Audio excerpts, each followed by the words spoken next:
Bueno, pues vamos a prepararnos para comenzar esta segunda reflexión sobre la nueva era.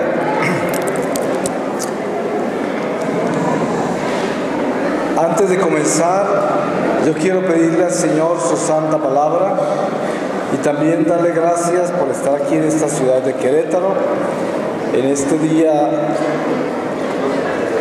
13 de febrero del 2011.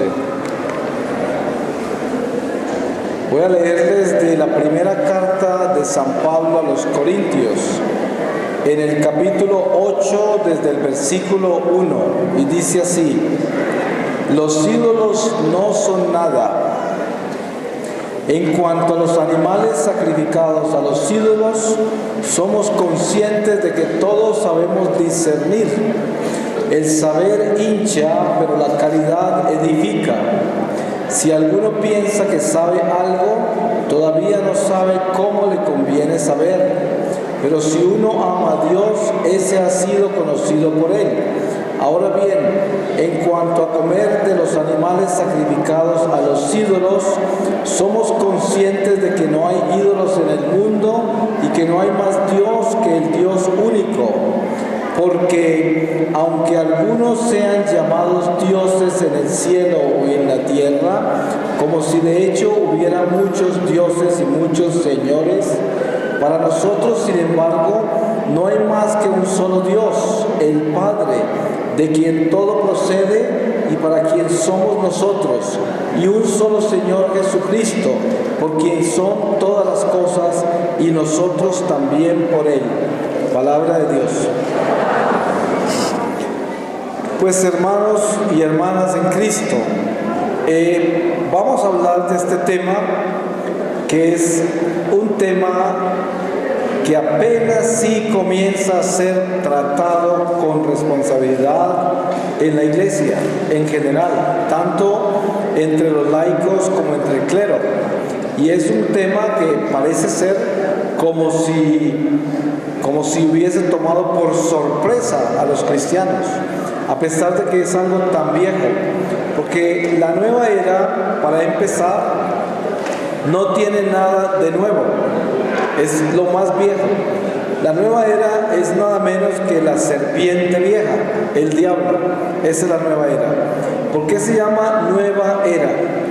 Porque cuando hablamos nosotros como hijos de Dios en Jesucristo, estamos hablando de la nueva creación, que no es una era, sino que es eterna. La nueva era se llama nueva era porque tiene fin, se va a acabar, porque es la era de Satanás. Esa era comienza con el pecado original, la caída del hombre. Ahí comienza la nueva era. La nueva era son todas las fuerzas del mal y todas sus actividades entre nosotros. A través del tiempo, a partir de la caída del hombre en el pecado original, el diablo se ha encargado de estar presente en todos los ciclos del hombre a través de la historia. Y de acuerdo a cada ciclo, del hombre, él se adapta a la cultura, a lo que el tiempo dicta en los hombres y se disfraza para duplicar y engañar al hombre con todas las falsedades que él inventa para imitar a Dios, robándonos así la verdad. Ustedes saben que un billete de $100 falso tiene que ser casi perfecto para poder ser engañado con él, pero es falso, no es un billete real. El diablo es así. El diablo no se aparece con cachos y cola y fuego y oliendo azufre. El diablo se aparece vestido de ángel de luz, o sea, falsificando la luz, pero no es luz. Entonces todo lo que él hace es hacernos creer que lo que está haciendo es de Dios, para que nosotros caigamos en sus trampas e imitemos lo que él enseña.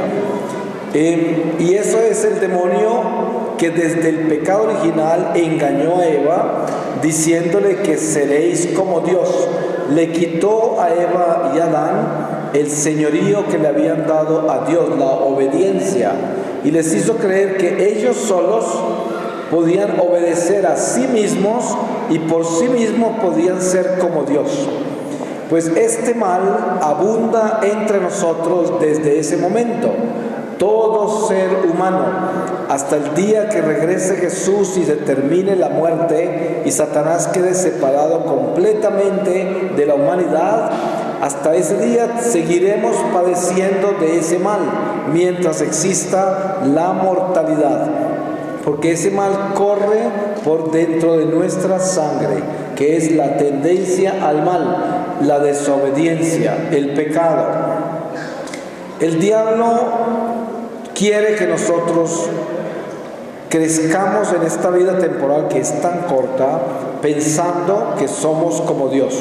Por lo tanto, explicar eso es muy importante, porque uno diría, yo nunca he pretendido ser como Dios, pero uno no se da cuenta que cuando uno toma decisiones en la vida sin incluir a Dios, sin pensar en la ley de Dios, sin pensar qué es lo que Dios quiere en ese tipo de acción que uno va a emprender, entonces en ese momento uno se está diosificando. Cuando usted planea algo en su vida, quiere hacer algo en su vida y no incluye a Dios, usted se diosificó. Está actuando como si fuera Dios, está actuando afuera de la voluntad de Dios. Entonces el diablo es pronto a adoptarnos en ese momento para darnos más fuerza todavía y más seguridad en esas decisiones falsas que se hacen sin incluir a Dios. La iglesia a través de los siglos, inclusive desde el judaísmo, porque ustedes saben que en la historia sagrada encontramos hechos como este. El hombre había perdido la gracia santificante, que es el poder ver a Dios permanentemente, porque cuando Dios creó a Adán y Eva, los creó en el paraíso, y en el paraíso ellos podían ver a Dios. Dios se paseaba por el paraíso y hablaba con ellos y ellos lo veían. Por eso Él les dio instrucciones a ellos directamente de lo que podían hacer y lo que no podían hacer. Cuando fueron arrojados del paraíso, perdieron la gracia de ver a Dios.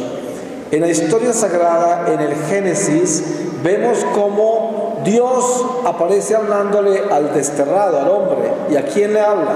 Le habla a Caín y le reclama, le dice, ¿dónde está tu hermano? La sangre de tu hermano clama por justicia desde el vientre de la tierra. Y ahí vemos a Dios hablándole al hombre que desterró, pero reclamándole un crimen. Y a través de los siglos vemos que Dios aparece en algunos momentos. Luego Él llama a Abraham, a quien Él había creado para ser el padre de la fe dentro de la humanidad, que todos eran como paganos. Abraham vivía en Caldea, en Ur, y era como un pagano porque él no creía, no conocía a Dios. Sin embargo, Dios lo había creado a él para ser el padre de la fe y no lo llamó hasta que tenía más de 80 años.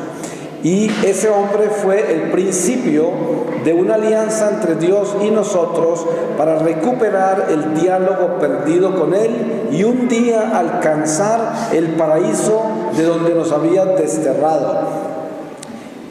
Hay un momento trascendental en esto, que es Melquisedec y Abraham.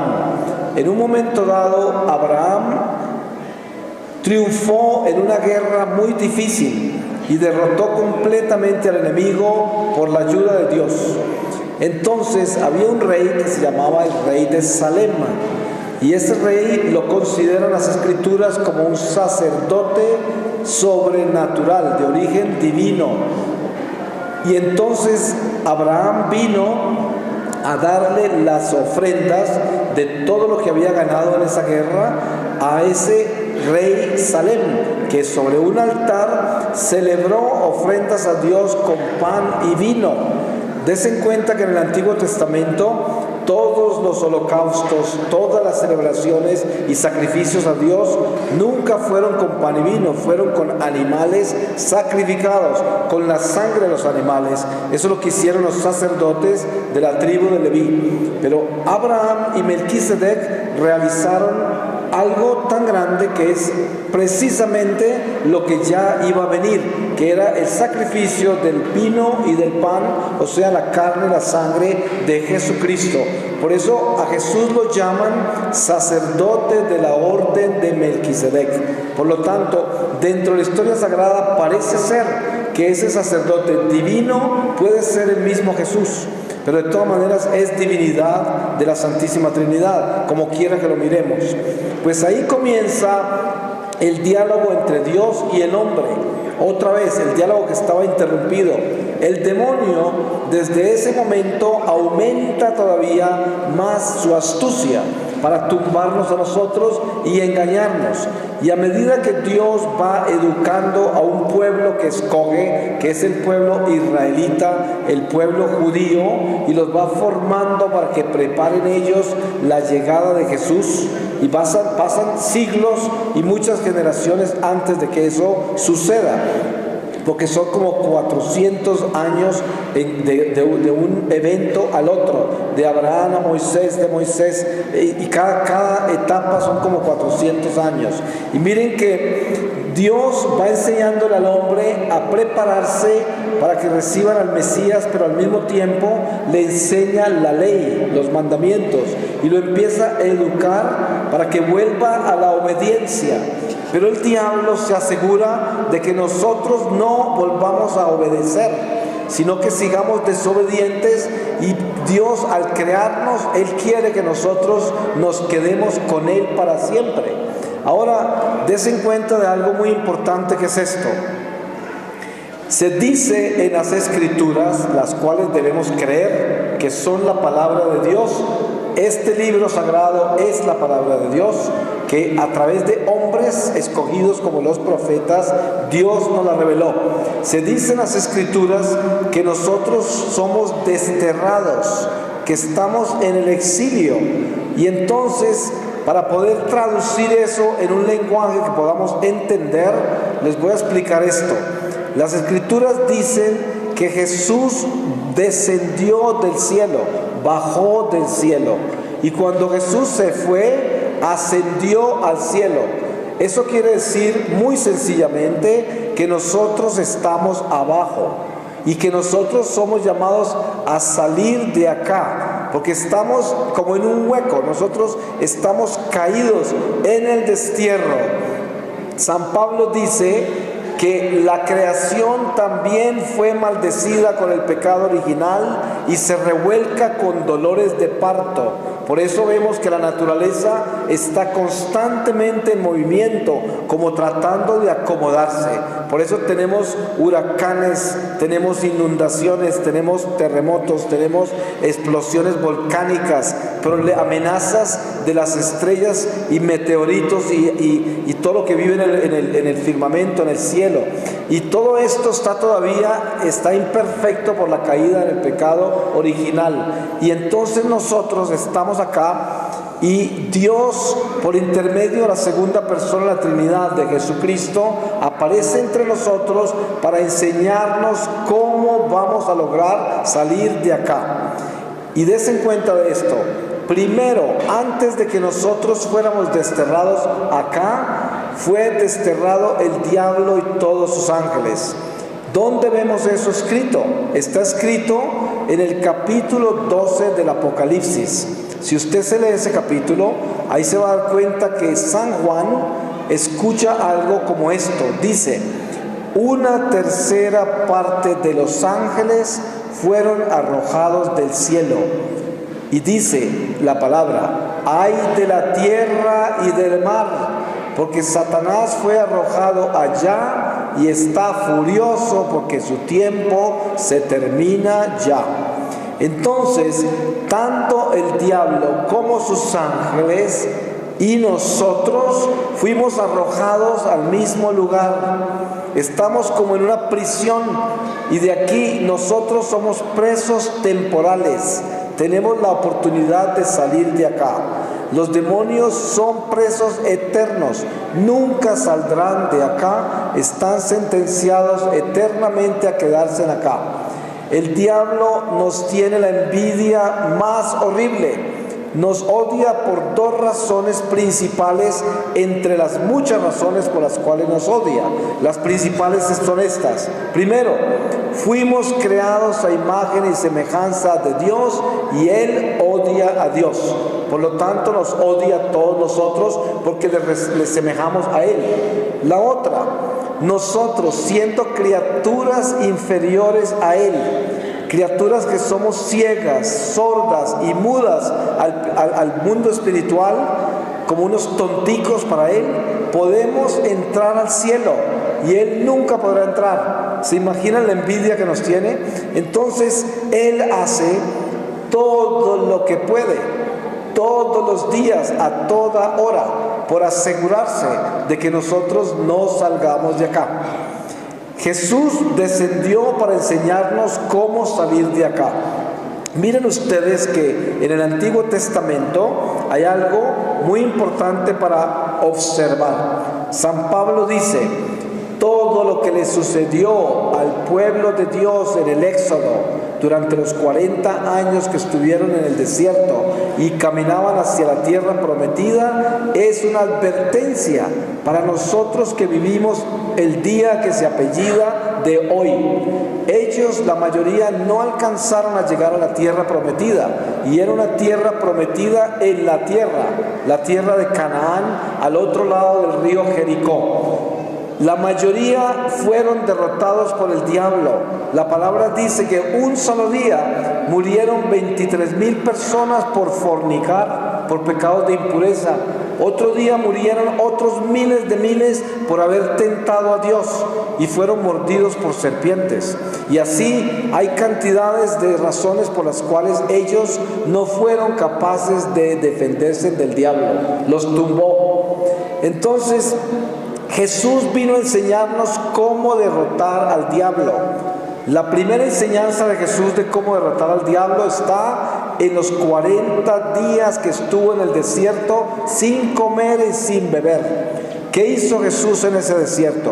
Él solo se fue a vivir las tentaciones del diablo como ser humano, porque como es Dios, Él se hizo perfectamente humano.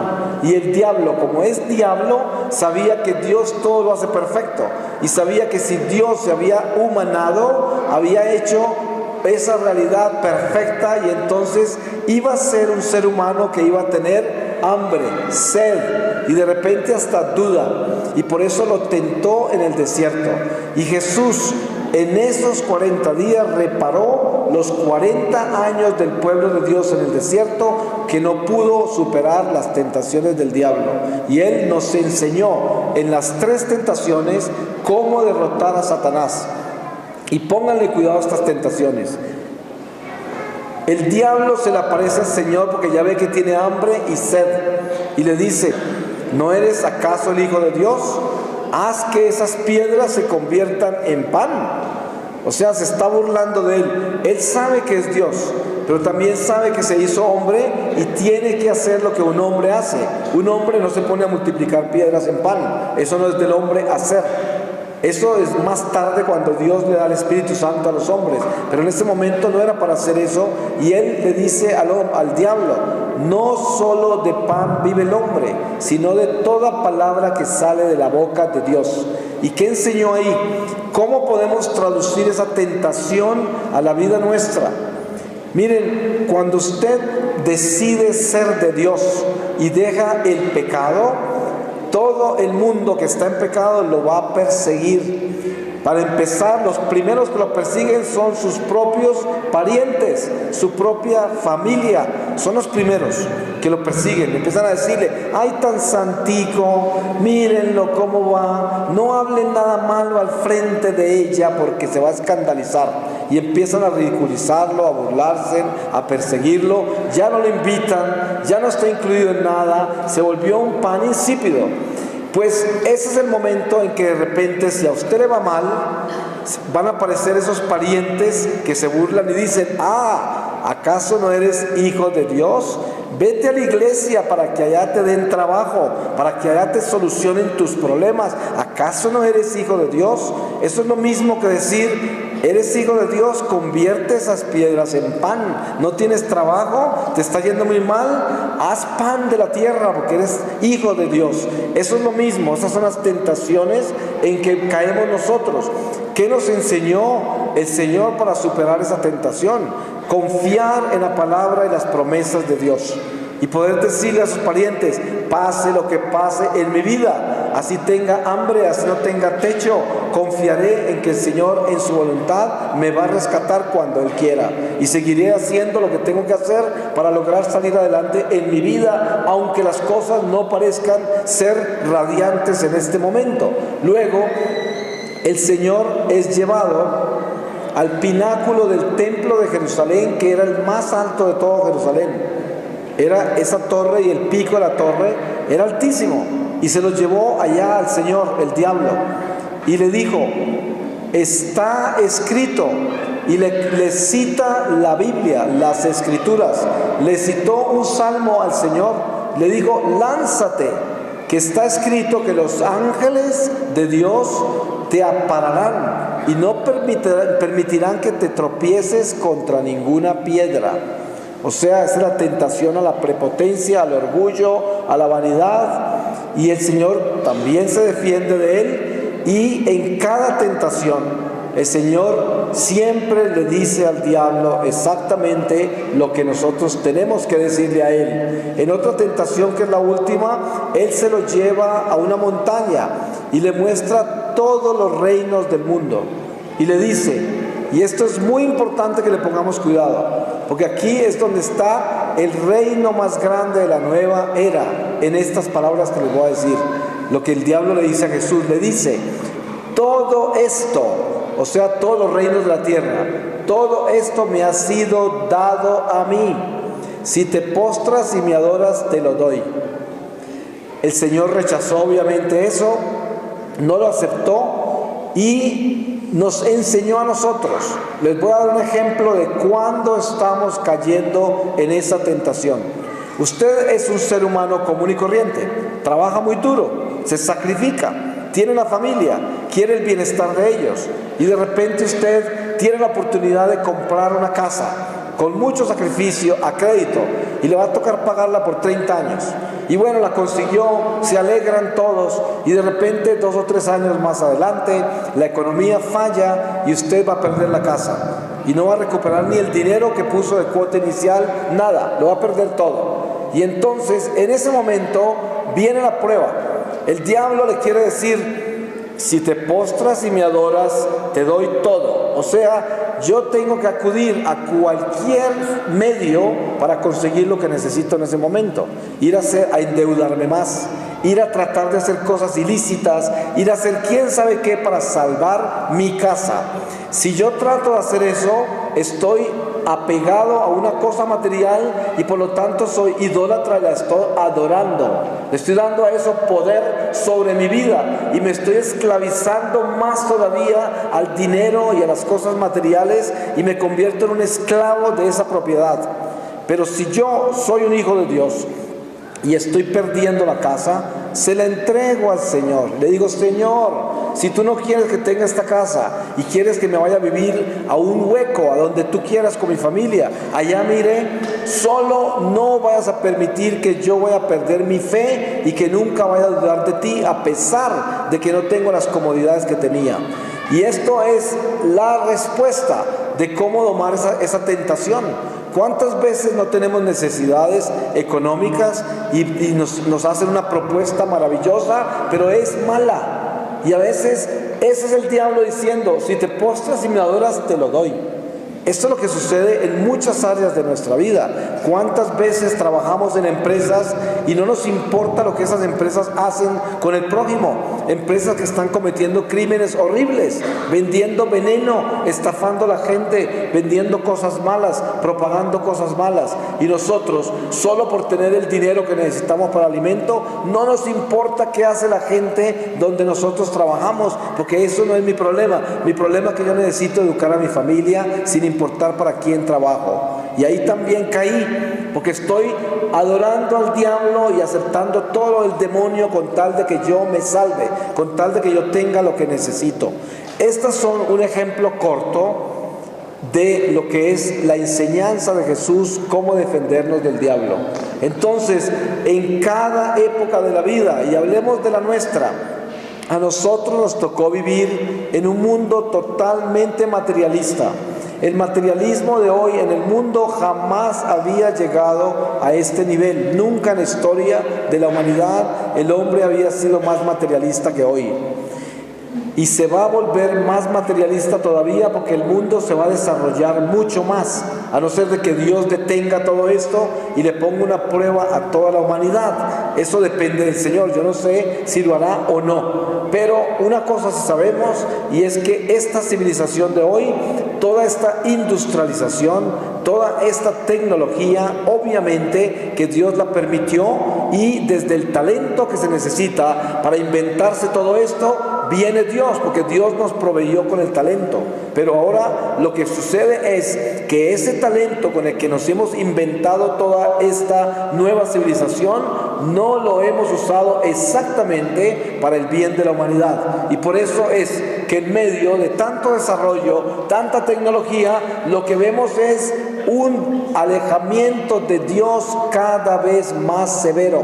Entonces tiene que haber algo malo en lo que estamos haciendo nosotros con lo que Dios nos ha dado en esta civilización industrializada y tecnificada. San Juan Pablo II llamó a esta civilización la civilización de la muerte, porque está promoviendo solo la muerte. Ustedes saben que los reinos de la tierra ahora descansan en atrocidades como el aborto, la planificación familiar, para asegurarnos de que no haya una explosión demográfica, como la llaman, y el mundo no se superpoble y entonces se coman la comida que necesitan las potencias. Y por eso es que promovieron en Latinoamérica y en el tercer mundo, que son los países que tienen las reservas alimenticias para el mundo entero, promovieron el aborto y la planificación familiar, los anticonceptivos, y promovieron la destrucción del matrimonio, de la familia, para promover el egoísmo y así poder que los países que tienen las reservas,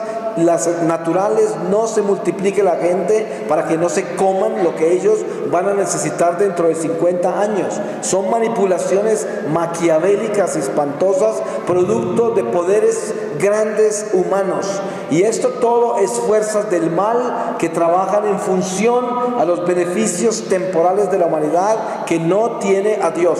Entonces el diablo se disfraza en todos los eventos naturales. Él está metido en todo. Por ejemplo, hoy vemos movimientos muy sofisticados ecológicos. Ustedes ven un vicepresidente como Al Gore de los Estados Unidos, que es un líder de la ecología, hasta premio Nobel por eso.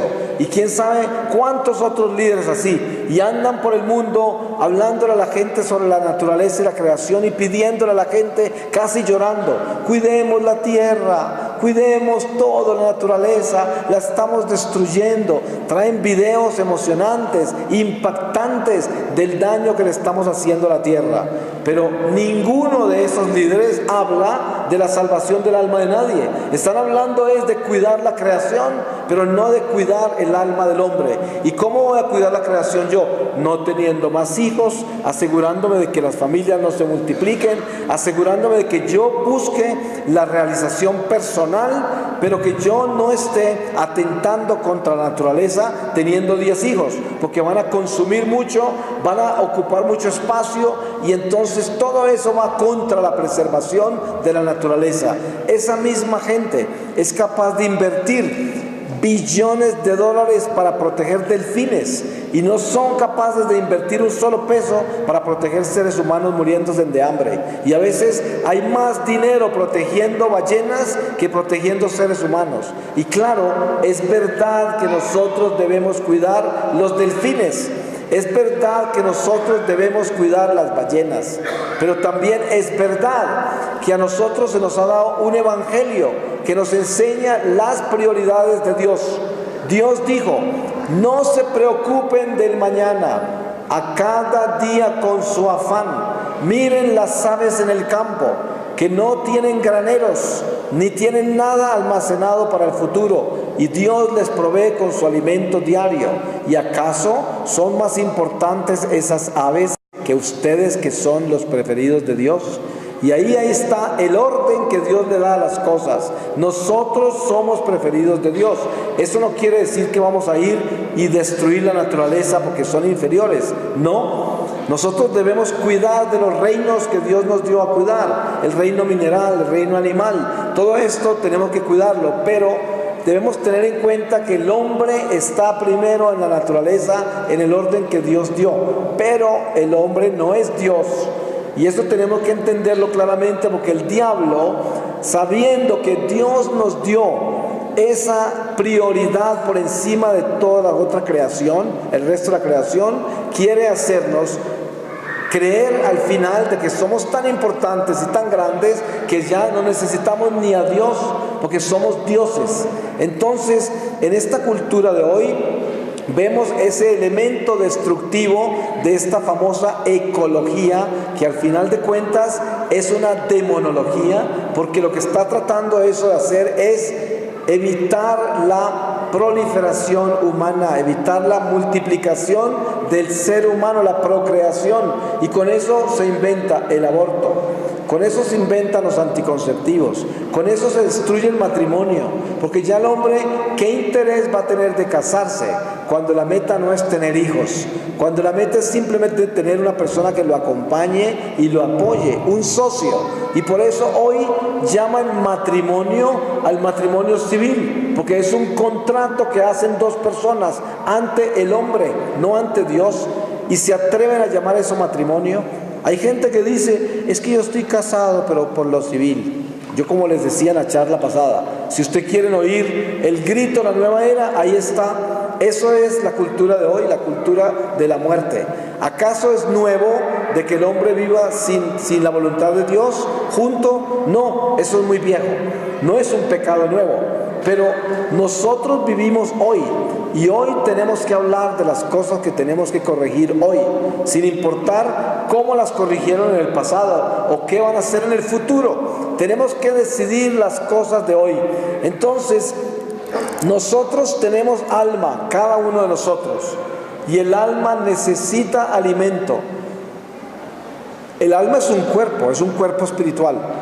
Miren que el cuerpo material necesita ser alimentado. Si usted pasa un día entero sin comer, se va a sentir diferente, se va a sentir que le falta algo. Obviamente, si pasa 2 días, más se va a sentir así. Si pasa 3, peor. Y así es que necesita alimento el cuerpo físico. Ahora, el alma igualito necesita alimento, pero el alimento del alma no es físico, es alimento espiritual. El único real alimento del alma es el Espíritu de Dios, nada más. Y el Espíritu de Dios habita en el alma para alimentarla solo cuando esa alma ama al prójimo incondicionalmente. En ese momento Dios pasa a través de nosotros, fortalece nuestra alma y fortalece el alma del prójimo a quien amamos. Es de la única manera que se alimenta el alma, del amor que da. El amor que da sin esperar nada. El amor que da, como nos dijo San Pablo en la primera carta de Corintios capítulo 13, himno a la caridad. Ahí, en esa enseñanza, ese amor es el que alimenta el alma. Entonces, el diablo sabe que nuestra alma necesita alimento. ¿Y qué hace él? El gran falsificador. Se inventa un alimento falso. ¿Y cómo lo alimenta usted? Con magia, supersticiones, brujería, encantamiento, numerologías, astrologías, doctrinas falsas paganas como el hinduismo, budismo, sintoísmo, taoísmo, todos esos ismos que llevan al abismo, todas esas filosofías que son paganas. Y tenemos que tener en cuenta esto. Cuando yo hablo del hinduismo, budismo, taoísmo, sintoísmo, espiritismo, ocultismo, esoterismo, no estoy condenando a ninguna de esas personas que nacieron dentro de eso. Yo no estoy aquí condenando a un hindú que nació en su religión hinduista, porque ese hombre es un pecador como nosotros.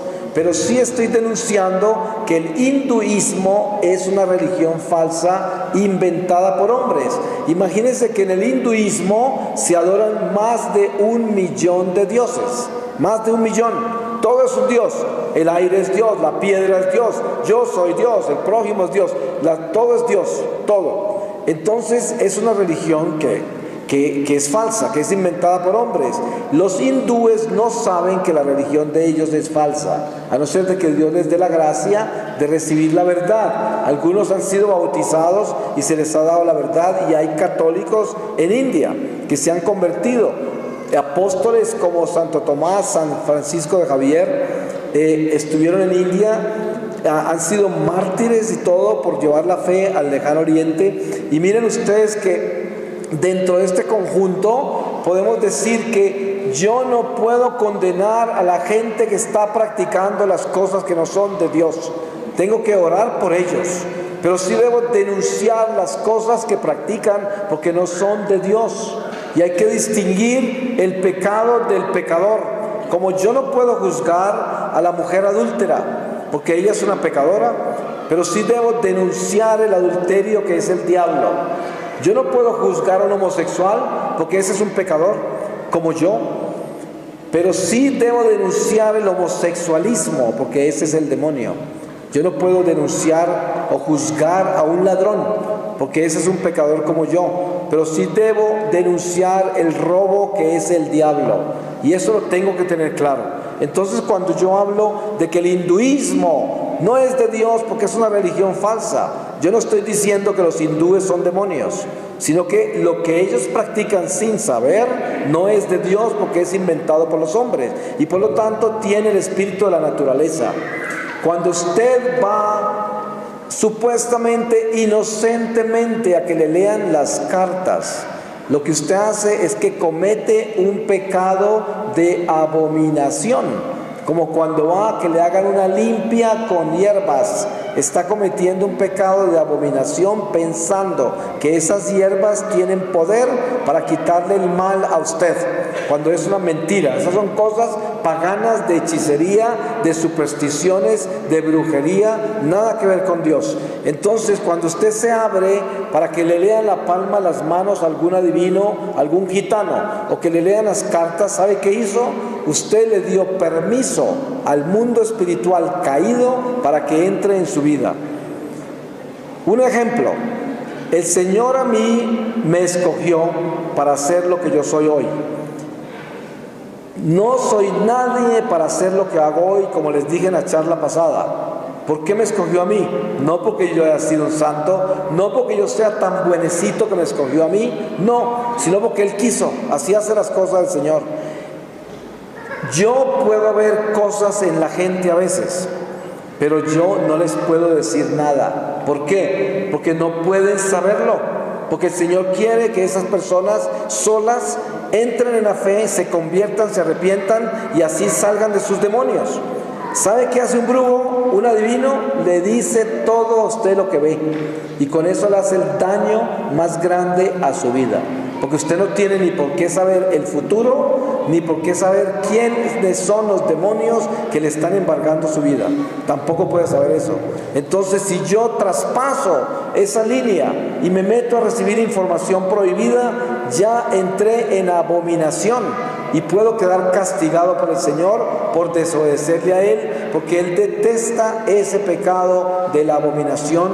Cuando entramos en la superstición, en la brujería, en la adivinación, en creer que una vela de colores tiene poder, en creer que un cristal tiene poder, en creer que un amuleto, algún objeto físico tiene poder, todas esas cosas son maldición y son una abominación y le da entrada al diablo. Entonces, ¿cómo entra el demonio a su vida cuando usted se deja leer las cartas, se deja leer la mano, o le lee el tabaco, o el chocolate, o no sé cuántas cosas? Yo estaba tan perdido cuando estaba con el diablo en el mundo, en pecado, que si a mí me decían que me podían leer un zapato, se los entregaba y les pagaba lo que me pidieran, porque así de loco estaba yo. Y eso es lo que pasa con la gente que está perdida. Todo es superstición. Mi casa en Los Ángeles la tenía decorada con Feng Shui, que es una adoración a cristales japonesa, pagana. Entonces, a la entrada de mi casa había un cristal al frente de un espejo. La sala estaba ordenada de acuerdo al Feng Shui, o sea que un sofá estaba alineado hacia el norte, el otro hacia el sur, mi cama hacia el occidente, y todo así para que fluyera la energía y las fuerzas cósmicas, y en la casa hubiera armonía, prosperidad, salud, y todo eso lo creía yo. Y estaba esclavo a esas cosas. Si algún empleado entraba y me movía algún sofá, no se pueden imaginar el problema que tenía yo. ¿Cómo de razón me fue mal hoy? Si es que me cambiaron los sofás, me movieron mi cama, se me dañó todo. Y así es la gente supersticiosa que cree que el número 3 es malo, que un gato negro trae mala suerte. Están malditos. ¿Usted se imagina que usted vaya por la calle y le pase un gato negro y piensa que le va a pasar algo malo? Usted mismo se maldijo. Usted solo se maldijo. Si piensa que pasar debajo de una escalera le trae mala suerte, usted mismo se maldijo, solito, por supersticioso, porque la superstición es de Satanás y se transmite a través de generación en generación. Es que mi abuela creía eso. Pues pobre su abuela, rece mucho por ella, porque quién sabe dónde la tendrá el Señor, ¿sí? Y así es como debemos entender que esto es lo que tenemos que limpiarnos de la numerología, de la superstición, de la brujería, la adivinación, toda clase de astrologías. Hay gente que piensa que el horóscopo es algo muy inocente y muy tonto. Ay, yo leo el horóscopo, pero eso es un juego. ¿Cuál juego? Cuando usted se acostumbra a leer el horóscopo y un día dice que a usted le va a pasar algo, que es un día propenso a los accidentes, todo el día andará así. Y es un juego, ¿no? ¿Cuál juego? Le está manejando su vida. Y usted no se da cuenta que esos juegos manejan su vida completamente. Por eso, nunca podemos abrirle el corazón a ningún adivino. Si alguna persona dice que tiene dones para leerle el alma, córrale a 1000 por hora. No se le acerquen, porque usted no puede dejar que nadie le lea su alma. Nadie le puede leer su alma. Usted no le puede abrir el corazón. Es como hay gente que viene, que supuestamente tiene unos dones increíbles de Dios, y se rezan 20 rosarios y echan incienso y prenden 50 velas, y después le van a contar el nombre de su angelito guardián. Ojo con esos, que nadie puede saber el nombre de su ángel guardián. Nadie.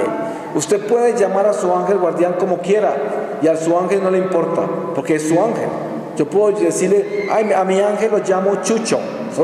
No importa, porque nadie me dio ese nombre sino yo, y por lo tanto sigue siendo mi ángel. Pero qué tal que alguien me diga, mire, ¿sabes qué? La Virgencita me mostró que tu ángel se llama tal cosa.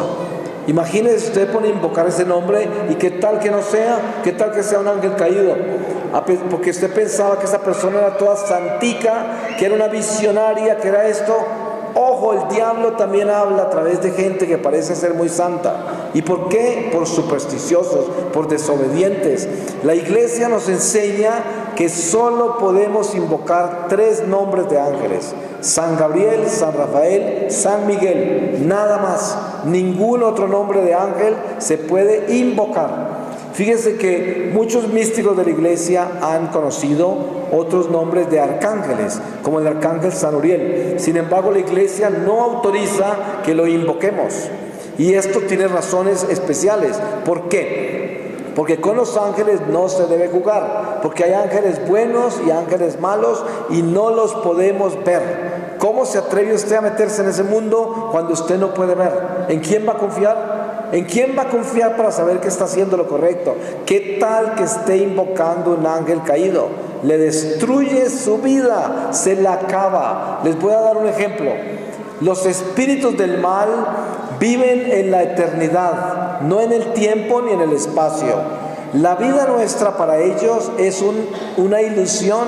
La vida nuestra es un instante en la eternidad. Esto no existe como tiempo en la eternidad. Esto es nada. Para ellos controlar nuestra vida no es nada. El diablo, les voy a poner un ejemplo.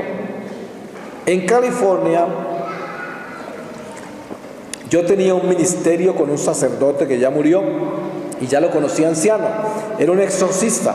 Y este sacerdote visitaba clínicas psiquiátricas y preguntaba en las clínicas quiénes estaban diagnosticados como esquizofrénicos, especialmente los que tuvieran voces en el cerebro, como múltiples personalidades que llaman. Y cuando él oraba por esos enfermos mentales, muchos de ellos se liberaron porque lo que estaban eran posesos.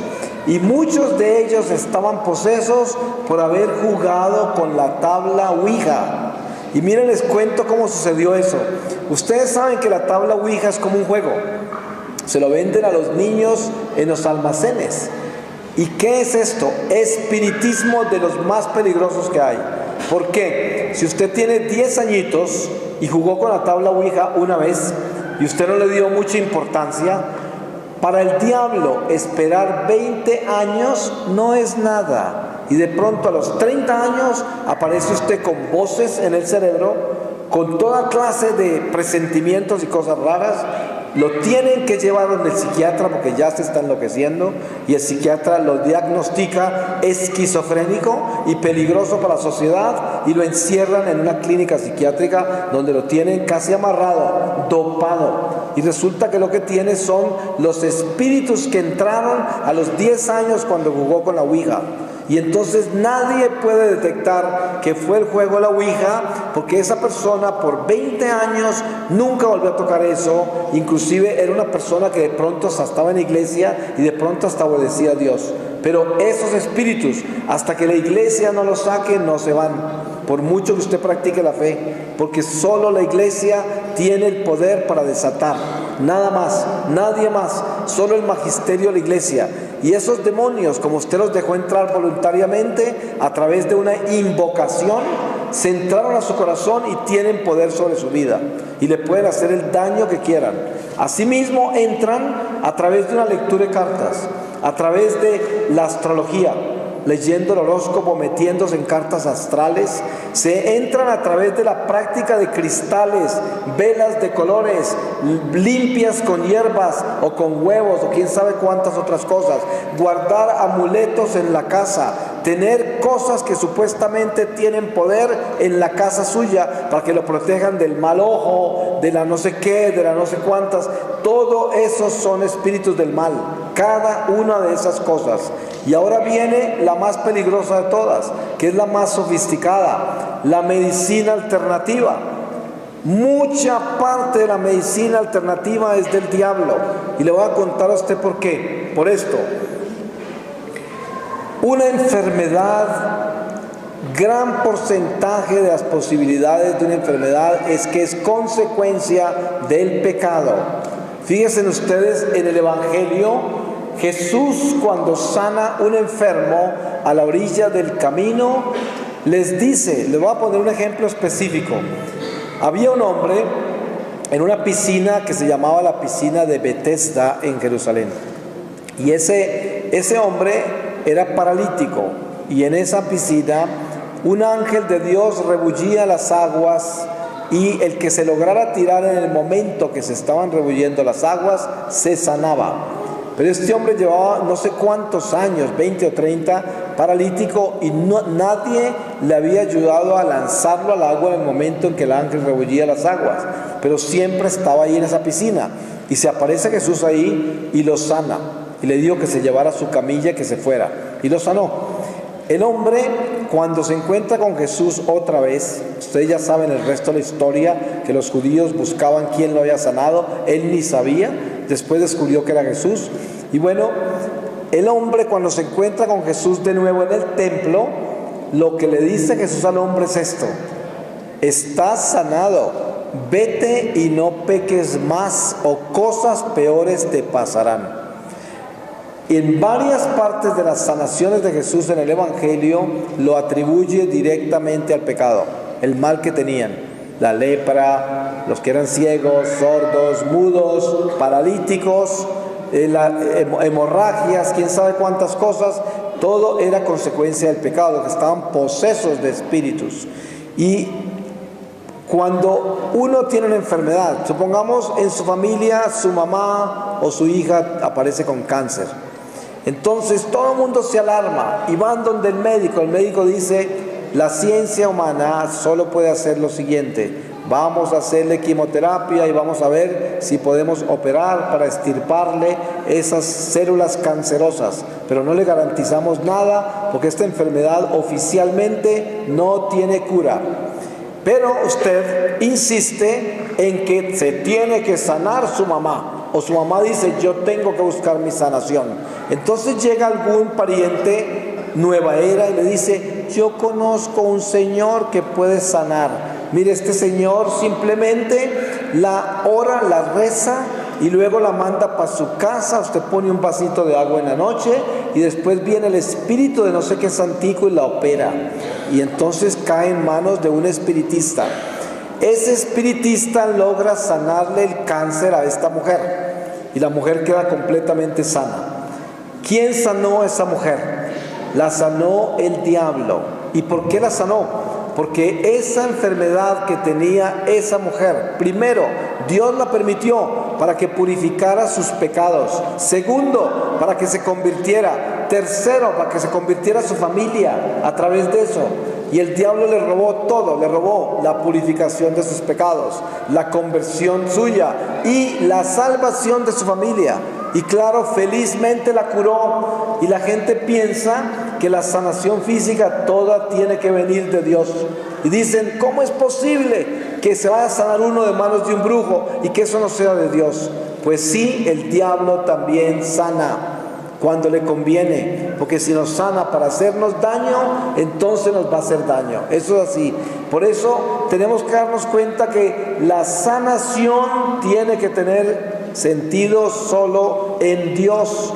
Y ahora viene algo más peligroso. Miren ustedes que dentro de la iglesia hay lo que se llama una religiosidad que no tiene espíritu, que no tiene obediencia.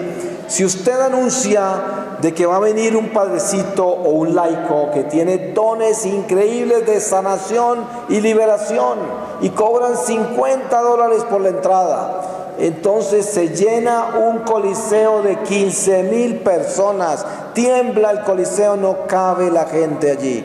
Pueden llenar hasta un estadio y llegan todos para que los sanen y los liberen. Pero si llega a la ciudad un predicador que les dicen a ustedes que les va a ayudar a alcanzar la santidad y a dejar el pecado, no viene ni la abuela, nadie viene, porque eso no lo quieren. El más popular predicador es el que promete sanación y liberación. Ahí están todos. Hay que ver los congresos que hacen. y empiezan a gritar como los protestantes: aleluya, gloria a Dios, con su sangre nos salvamos y todos se van a sanar acá, todos los enfermos, porque Cristo vino a sanar los enfermos y vino a traernos prosperidad. Tienen hasta novenas para prosperidad.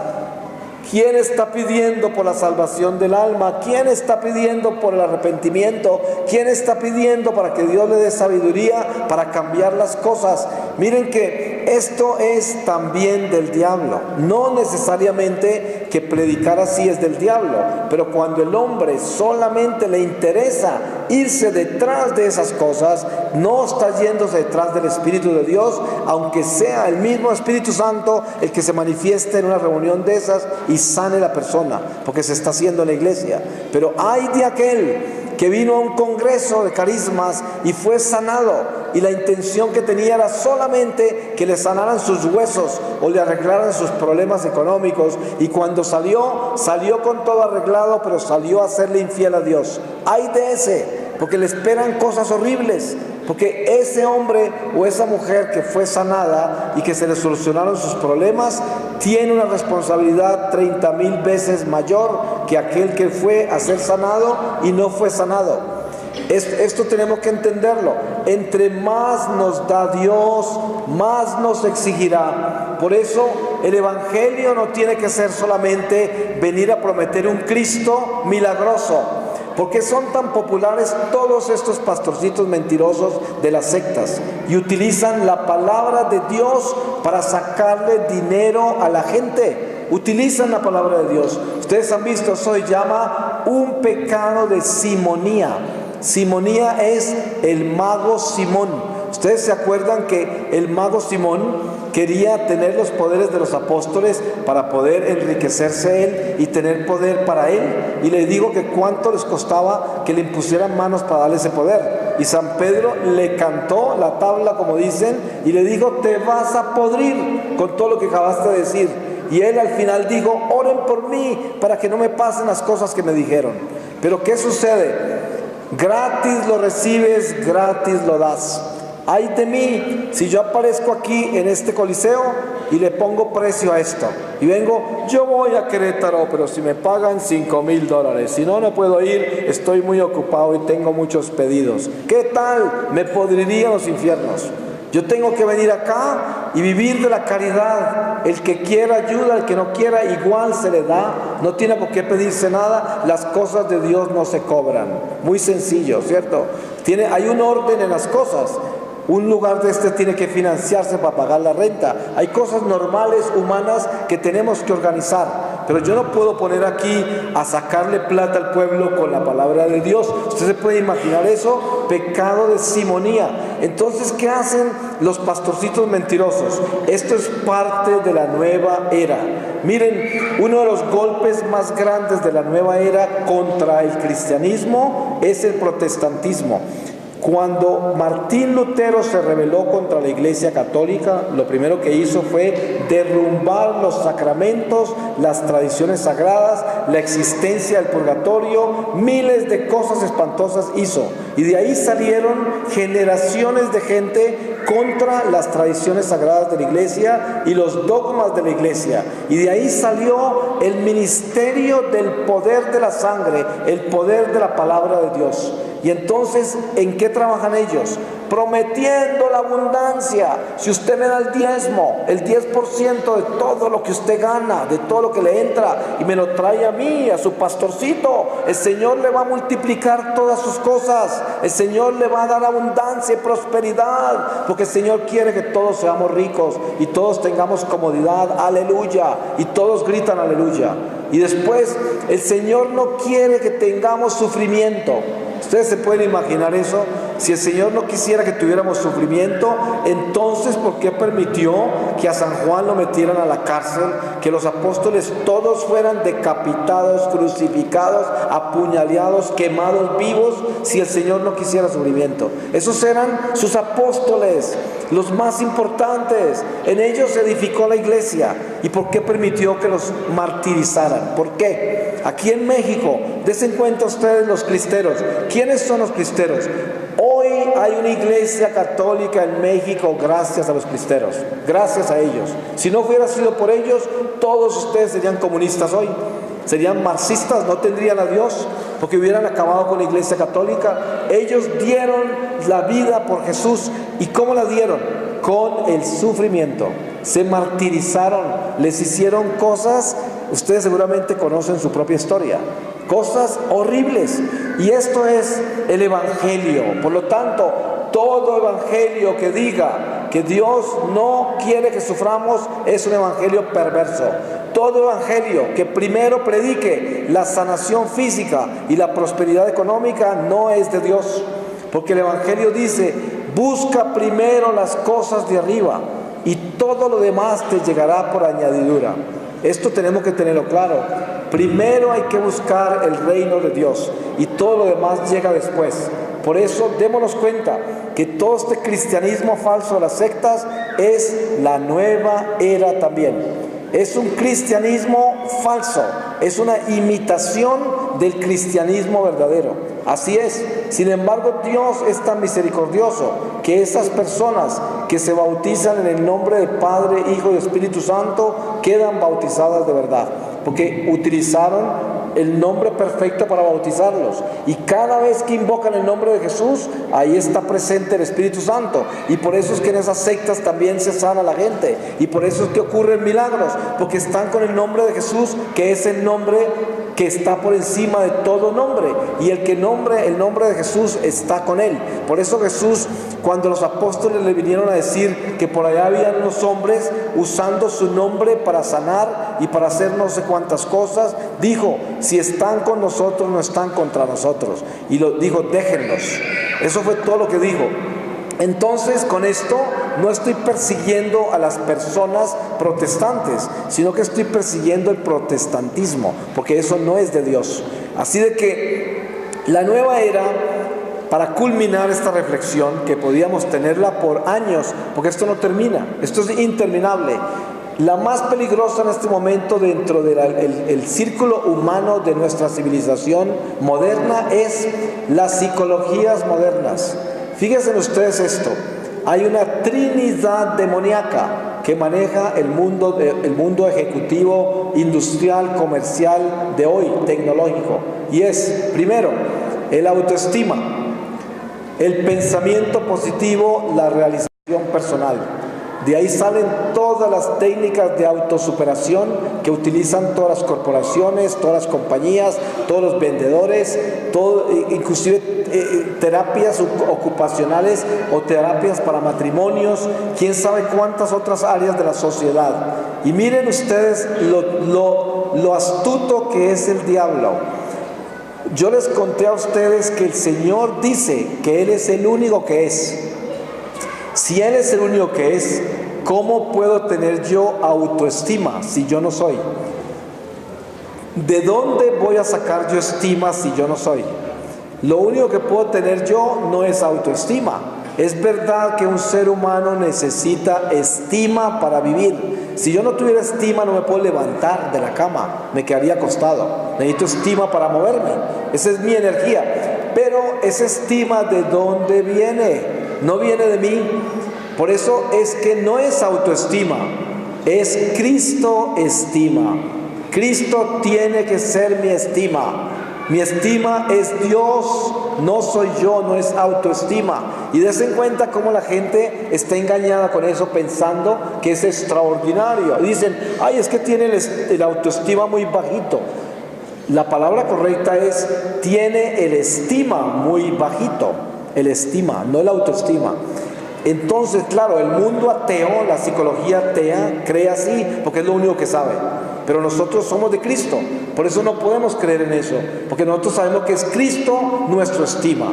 Ahora, no se mueve ni la hoja de un árbol sin la voluntad de Dios.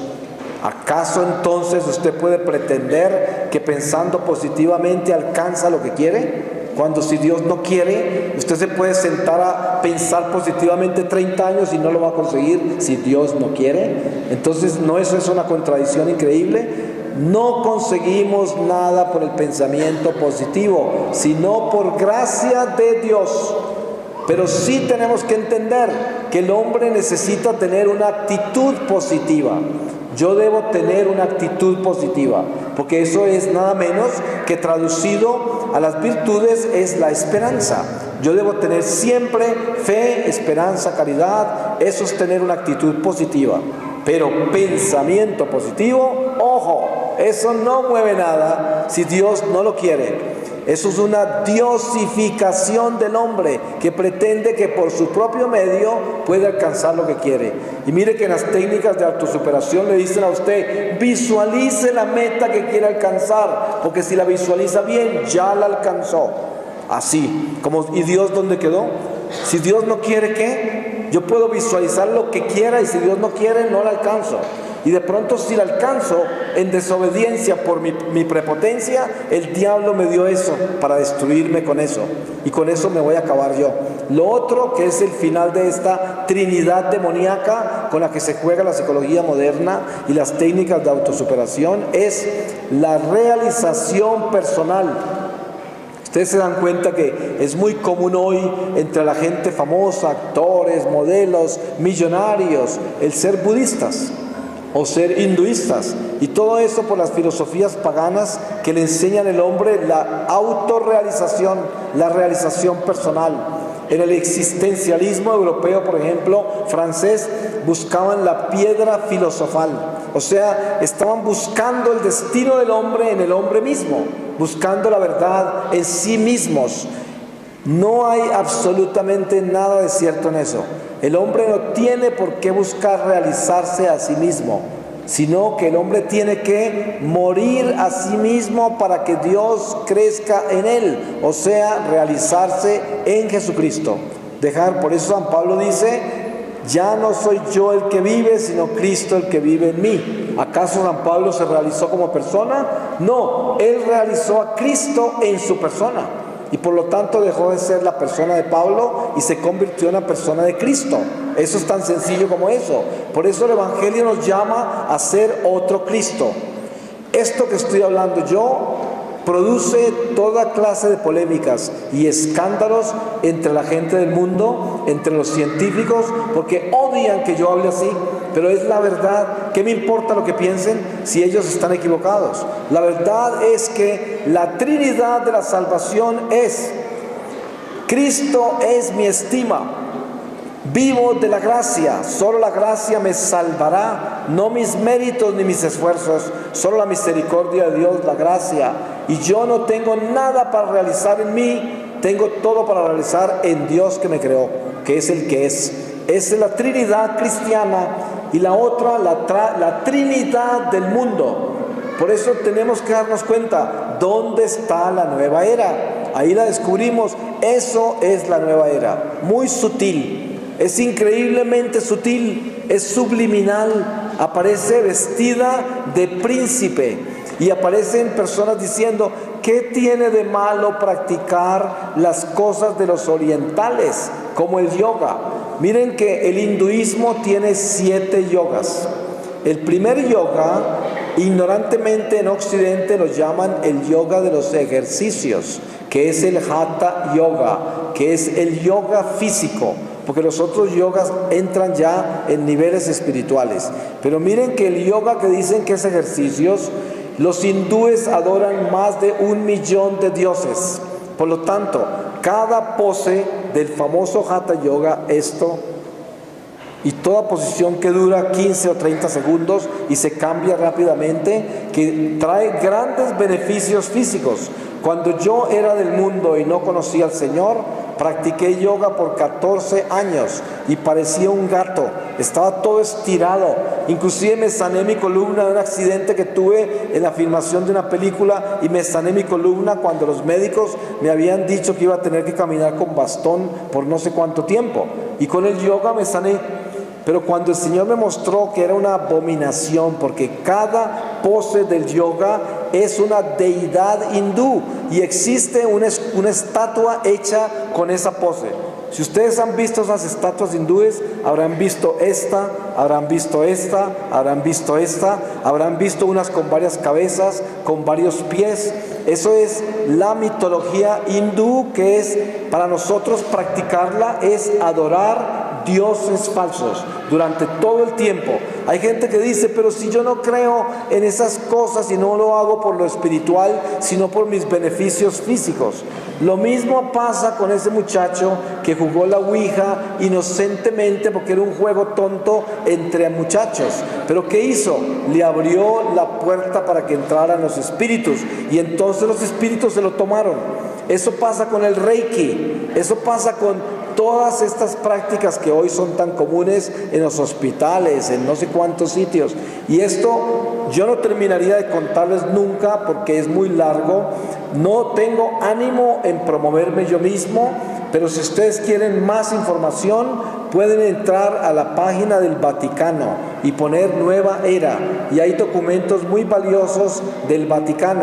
Yo tengo un libro que se llama Los católicos y el impacto de la nueva era.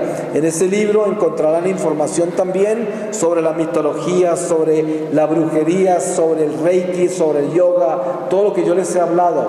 Y hay muchísima información en internet sobre la nueva era que ustedes deben aprender para que le enseñen a los demás, y para que si en alguna área ustedes están contaminados con la nueva era, dejen de practicarla, porque eso les va a hacer daño a sus almas, con toda seguridad. Le voy a pedir al Señor su palabra para sellar esta reflexión. Y les voy a leer del Evangelio de San Juan, en el capítulo 9, versículo 1, y dice: curación del ciego de nacimiento. Y al pasar vio Jesús a un hombre ciego de nacimiento, y le preguntaron sus discípulos: Rabí, ¿quién pecó, este o sus padres, para que naciera ciego? Respondió Jesús: ni pecó este ni sus padres, sino que eso ha ocurrido para que las obras de Dios se manifiesten en él. Es necesario que nosotros hagamos las obras del que me ha enviado mientras es de día, porque llega la noche cuando nadie puede trabajar. Mientras estoy en el mundo, soy luz del mundo. Palabra de Dios. Pues le damos gracias a Dios por este momento de reflexión, y le pedimos que su Santo Espíritu continúe llenándonos de sabiduría, para que sea solo Él nuestro guía, nuestra luz, nuestra esperanza, nuestro camino, y que dejemos la idolatría. No adoremos las cosas materiales, no adoremos criaturas humanas, porque miren, si un ser humano tiene el poder de quitarle a usted la paz, usted está adorándolo. Si una persona lo atormenta a usted hasta quitarle a usted la alegría, lo está adorando. Si su felicidad depende de una criatura humana, la está adorando. Por eso tenemos que cuidarnos. Primero tenemos que adorar a Dios, y si no, seremos idólatras. Amén.